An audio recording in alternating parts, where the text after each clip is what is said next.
Hello, I'm Stuart Craner, co-founder of Thinkers 50 and director of the Business Ecosystem Alliance. Welcome to Open Talk 2022, in which we are looking at the rise of the ecosystem economy and much more. Our guest for this session is Umberto Lago. Umberto has been a university professor, a manager in the private and public sectors, an entrepreneur and a consultant. He is now an associate professor of management at Bologna University in Italy. Umberto is also co-author with Bill Fisher of Reinventing Giants, which was the first book really to chart the rise of HiYi's management model. In this conversation with Umberto, we look forward to exclusive insights into his latest work and thinking. We appreciate that his range is wide, covering everything from football finance turnarounds to the creation of a RenDanHeYi manual. Umberto, welcome. Where should we start? Well, let's start with Reinventing Giants and your relationship with HiYi. Can you tell me the story, the genesis of the Reinventing Giants book? Sure. Thank you, Stuart. Well, the story of Reinventing Giants is a curious story because I met HiYi in a serendipitous way between through an entrepreneur who knew a manager in HiYi, told me about the business model. I became interested in the business model, start to exchange emails with HiYi management. And at a certain point, I was invited in Qingdao to study for a week, to have interviews, meet people, know Chairman Zhang. And at the end of this week, I was astonishingly asked to present my conclusions on the business model to the entire board of HiYi, which I found really something unexpected, very different from Western companies, and also, flattering because, it was the first time for me there, and nevertheless, I was invited to express overtly my opinion on the business model. And since then, something clicked between us, and they asked me to write this book. I didn't know much about the company or Chinese economy at that time, and therefore I decided to look for someone who already was acquainted with these issues, with these topics. And I found Bill Fisher in IMD. I wrote an email to him, showing the project, and so he invited me to Lausanne. We started talking about it. He was excited about the project, and therefore this is how everything started and went. I went several times to Qingdao since then to make interviews, and at that time RenDanHeYi was not called RenDanHeYi but was already in place. Instead of the micro enterprise, we had the ZZJYTs, which were autonomous business units within the boundaries of the firm, but with a lot of independence. Okay, so the model was already there. They just took it to another level, I would say. And before you went to Qingdao and visited HiYi, had you visited China, and did you know much about Chinese businesses? I mean, I'm just thinking, what were you anticipating? No, I had visited China a couple of times, but only with clients going to Canton exhibitions, looking something in Shenzhen, some factories there. It's mostly manufacturers for Western companies. So HiYi was something entirely new for me. And when they told me that they were producing in Italy in a factory very close to my hometown, and they were producing in Italy to sell in China, that was revolutionary for me at that time. Now not anymore, but 12, 13 years ago it was. And you managed. I mean, one thing that's always struck me about HiYi is the kind of complexity of what they do, and making sense of it is really. I found it really difficult because they change all the time, and some things are lost obviously in translation. There's big cultural differences. So, what sense did you make of it in that first week?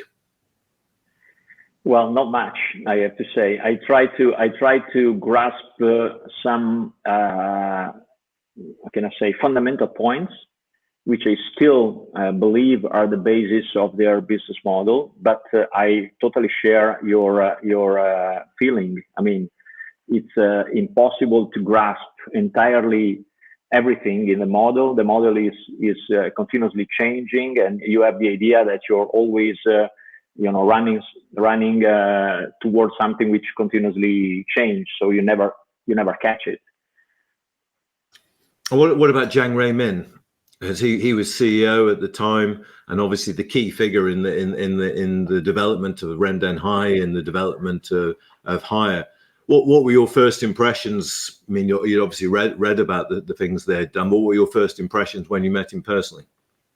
Well, he is a kind of an icon there. I mean, my first impression was, a man who, I have to say, I would like to. I don't know if I've searched the internet for a biography of Jiang Min. I would like to know more about his life, because what is striking about Jiang Min is how he came to such ideas from nothing, because China at the time was isolated. There were no access to Western literature. I mean, we know he was reading the Peter Drucker books that he bought in Hong Kong, but it's only basically all we know about his exposure to Western literature. And nevertheless, the business model that he crafted is a business model that resounds astonishingly with Western economic literature. For example, transaction cost economics, the make or buy choice, the market versus hierarchy, the agency theory. So I was struck by what he could do in his life. Okay, so basically, I think it's worth investigating a little more how he came to these ideas. So I guess it's not about one person, but his personality and his the culture he created is the driving force behind it. Yeah.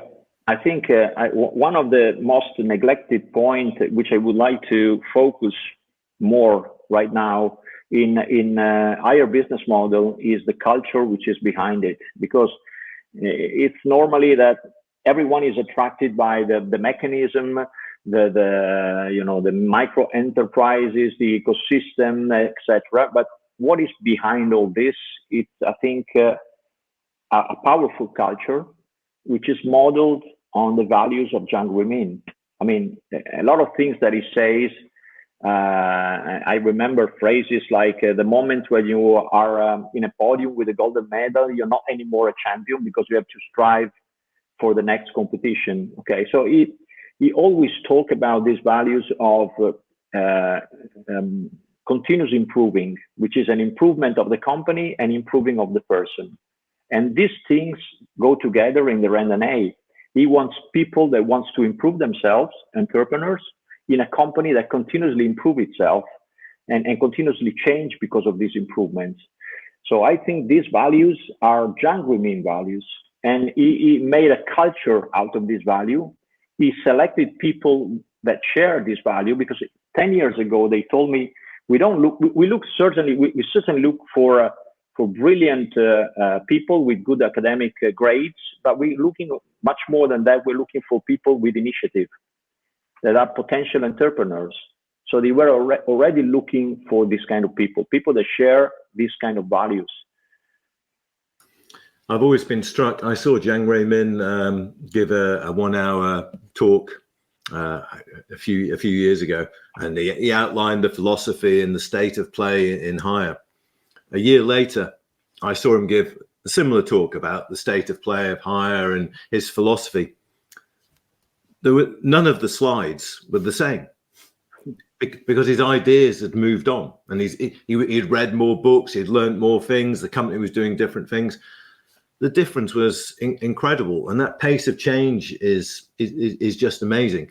And I was struck then by the contrast with Western CEOs. Yeah, I can interview a Western CEO today and interview him or her next year, and they will say very, very similar things. If things are going well, they'll be sticking to their script and their strategy. Think nothing will have changed. And it's that appetite for change, which is incredibly demanding, though, isn't it? Yeah, it's incredibly demanding. I mean, I remember when I was there that I stayed there for a few weeks, and every Saturday morning there was a board and management meeting to discuss about the business model. So every week, every Saturday, a few hours dedicated to the evolution of the business model. And this thing, I mean, goes back to what I said before about the podium and Chang. Okay, so he believed that you can never rest. If you don't overcome yourself, you will be overcome by others. So that's another phrase by Jiang Zemin. So you have to continuously improve. I mean, it's like something similar in the Christian religion. I mean, you have to improve and to be a better person every day. I mean, he has to be a better entrepreneur every day, a better company every day, which means a lot of change, a lot of things has to change to keep pace. And I agree with you. I found this incredibly demanding. A lot of work, intellectual work and managerial work. Yeah, I suppose the appetite for the intellectual work is the interesting thing, isn't it? That Jiang Zemin is the best read CEO I've ever encountered. And as you said, Drucker's book, The Effective Executive, which was hugely influential, but he keeps reading, and he reads very widely to philosophy. And I don't see that in Western CEOs that I've encountered. Their bookshelves are generally empty, apart from a biography of Napoleon or something. Yeah, but also, Stuart, think about the idea of having an unknown professor from Italy in your company and asking him to speak freely, say what you think about my business model. And this is done with a lot of people. You know, they continuously have people going there and giving ideas. So it is this openness to the world, which is also now in the RenDanHeYi business model, because, you know, the open company and the micro enterprise, which are formed also with external resources, are part of this idea, I think. So this was, for me, unprecedented. Surely you cannot have this experience in a Western company. Before meeting the CEO, you have to meet a lot of people, and then it will allow you to 5 minutes of his time, you know, and that's it. I was given an entire morning. Yeah, it's interesting, the freedom, transparency, and openness, which a number of people have told me, and I've encountered at Hire.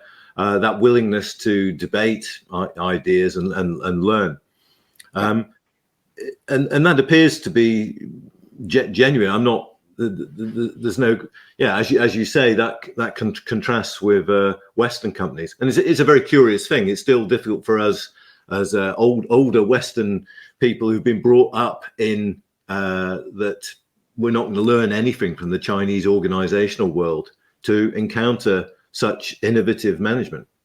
Yeah, well, we did learn from the Japanese in the 90s, and we're now learning from the Chinese.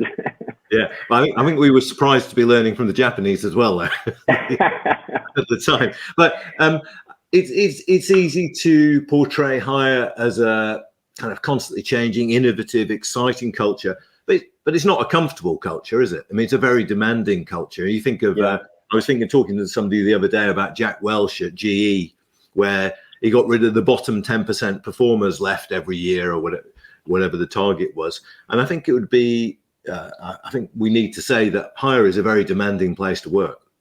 Yeah, definitely. It's a high demanding place to work because you either share this appetite for success and growth and personal achievement, or you're not fit.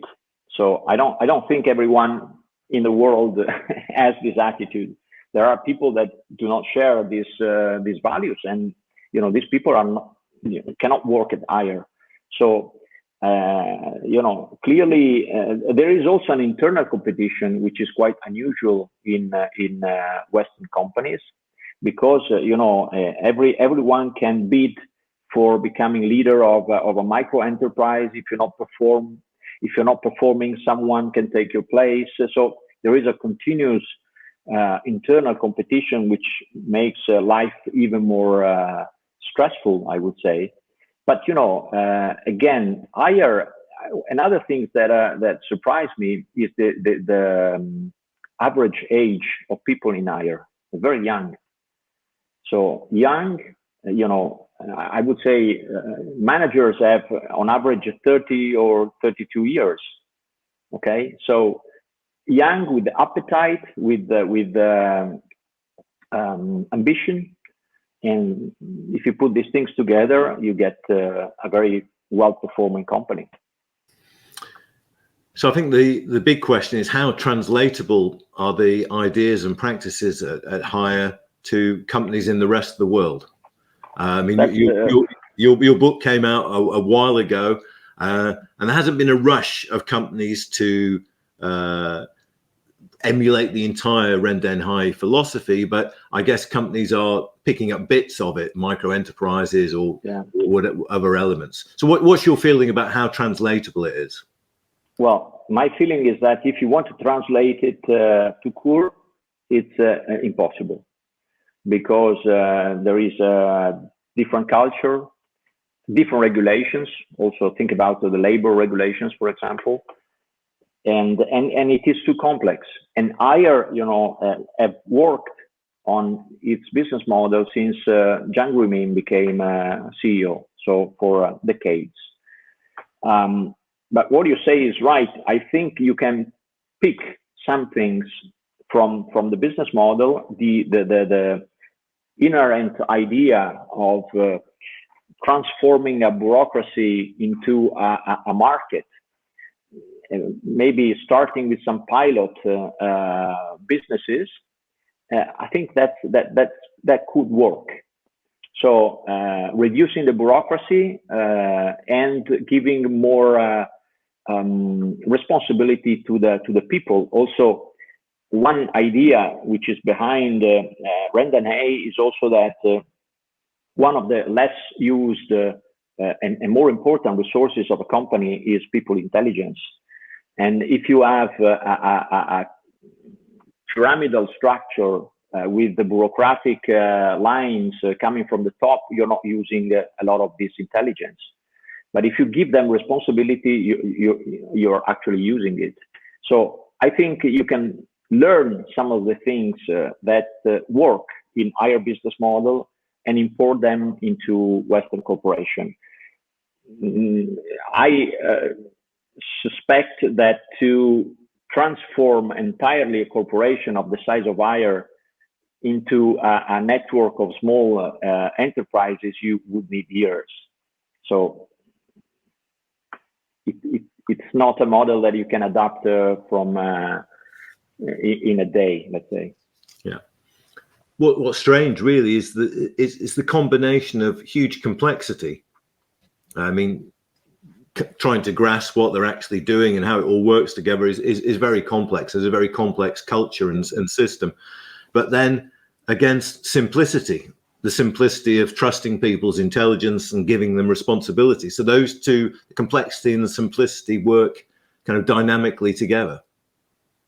Yeah, well, yeah. The concepts are simple: to give people responsibility, to transform them into entrepreneurs, but then to keep them together in a company with 80,000 employees, that's complex. So you must have complex mechanism to make simple idea works. And I think some of this mechanism are even too complex or too different in culture for a Western company. For example, the idea of bidding for a new micro enterprise. Let's suppose you have a business you want to transform into a micro enterprise, as opposed to making a business unit within the company. their idea is that this micro enterprise, everyone has the right, or not everyone, but many people have the right to bid to become CEO of this micro enterprise, and they have an auction. Okay, so this thing, to some extent, I don't think are feasible in a Western culture, because they will foster competition and maybe they will bring more harm than good to the corporation. But I'm still not clear about this. Some mechanisms are quite idiosyncratic of Haier and Chinese culture. I don't think whether they can be exported as they are to the Western culture. I mean, obviously, Reinventing Giants and the work behind it was a while ago now. So, yeah. How in your view, has Haier moved on since then, and how is your relationship with the company developed? Well, to be honest, after Reinventing Giants, I have done other things, and I have not kept relationship with them. I disappeared. I don't know why. I was probably tired from the effort and had other things to do, and therefore then the Haier contacted me, recently, and we started talking about their business model again, how it can be implemented in Western companies. And I said, listen, but do you have a manual to implement the model? Because it's a complex model. If you don't have a manual, how can you give this concept to Western managers? I mean, it's what is the, because they have, you're part of it. There is this certification process of RenDanHeYi certification, and how can a company become certificated if they don't know how to step by step how to implement the model? So they said, why would you be interested to write this manual? And here we are. And can there really be a manual? I mean, obviously you're going to say yes, there can be a manual, but as you say, it's a hugely complex philosophical as well as practical undertaking. What's the manual going to look like? What I want to say, as I said, is I want to stress the idea of the cultural change, because you cannot enter into this complex matter if you don't have if you don't share the values and the culture which are behind. So this is very important. I think it's very important to understand where your company stands in terms of culture. So you need to have a cultural survey of your company, understand where you stand, and then fill the gap towards where you want to go. So I think that's crucial as an introduction of the model. And then I'm still working on it. Of course, I have written a single word, but my view is that you should try to focusing on also the economic aspects. Like, for example, if you want to banalize a little bit, you can look at the RenDanHeYi business model from the make or buy perspective. So every activity that you want to start new or that you have already in your company can be externalized or can be developed internally. And you should start with pilot businesses, externalizing activities, using the mechanism of the RenDanHeYi, some of the mechanism of the RenDanHeYi, and see how it goes. And if they perform well, you move towards that model step by step. So the idea is roughly now to prepare the conditions, which are cultural and values, develop these conditions, develop the concept within the company, inviting people to speak, sharing articles, probably firing people and hiring new people. and then move towards the model step by step with a pilot case and more other cases. And what's your schedule for the manual? When will it see the light of day? I think in the summer of 23. And this kind of relates to one of the interesting things about hire, I think, is when it's acquired companies such as GE Appliances in the States. It has a very light touch when it acquires companies. It doesn't send legions of managers from headquarters to say, this is RenDanHeYi, this is how you do it. Yeah, it's true. They did it with Sanyo as well in the past, and they did the same with GE. Yes, of course. They are very respectful of. They know that the culture that they find in other countries is different, and they respect that, which I think is wise. Because if you would go like pretending to change everything, you probably would make up a mess.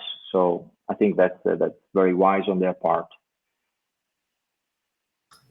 Yeah, because hire in Europe is headquartered in Italy, and I'd be interesting the mesh of cultures, the Chinese and the RenDanHeYi and the hire culture with the Italian business culture. Well,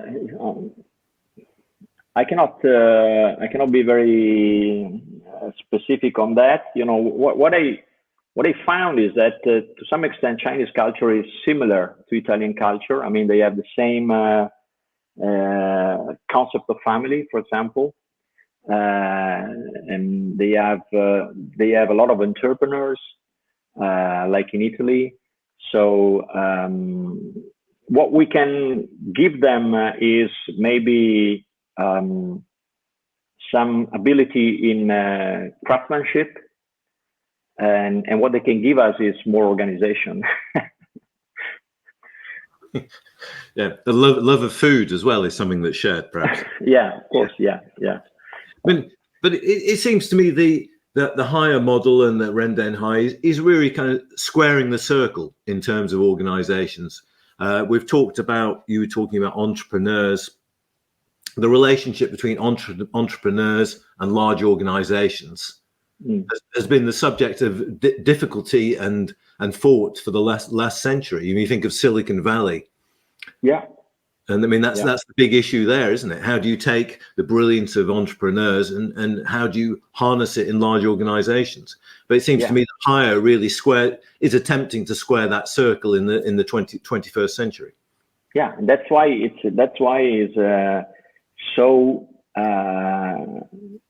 intellectually interesting, because as you said, in the last century, I mean, in the Western literature, we have investigated how to make these bureaucratic giants more entrepreneurial, from Schumpeter to Edith Penrose and a lot of other authors that have written about how to try to make more entrepreneurial these big corporations. Okay, what they did is it's a I cannot say a brave attempt, which is working, and basically they have broken the idea of the corporation as we know it.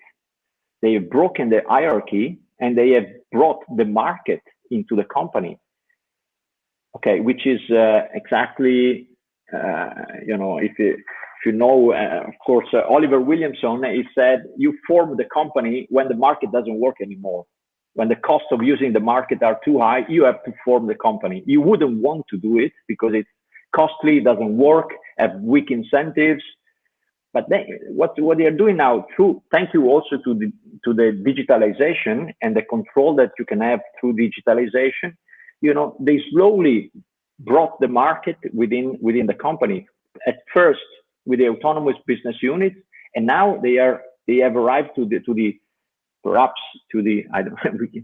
It's always difficult to say they have arrived to the end of the story, because there is never ending story with hire. But certainly they have arrived to disrupt the corporation and create a market within the corporation. Umberto, how does your work with hire relate to your many other activities? How do you see, how does it fit in? Well, I have always been interested in how company works. Okay, my professional job outside academia is to help restructuring companies. So basically in business model that works. And I was, as I said, very intellectually curious about this business model because I never found anything similar. I had never found anything similar before. So it relates to the other work I have done through this interest for different ways of conducting successfully, hopefully, enterprises. I normally deal with unsuccessfully enterprises and try to make them work. Yeah. Umberto, thank you very much. The book Reinventing Giants by Umberto Lago and Bill Fisher is still available. And I think things have moved on at Hire, but I still think as an introduction to the evolution of Hire's model and Hire's disruption of the conventional organization, I think it is still interesting and required reading. Umberto, thank you very much. Thank you, Stuart. Thank you.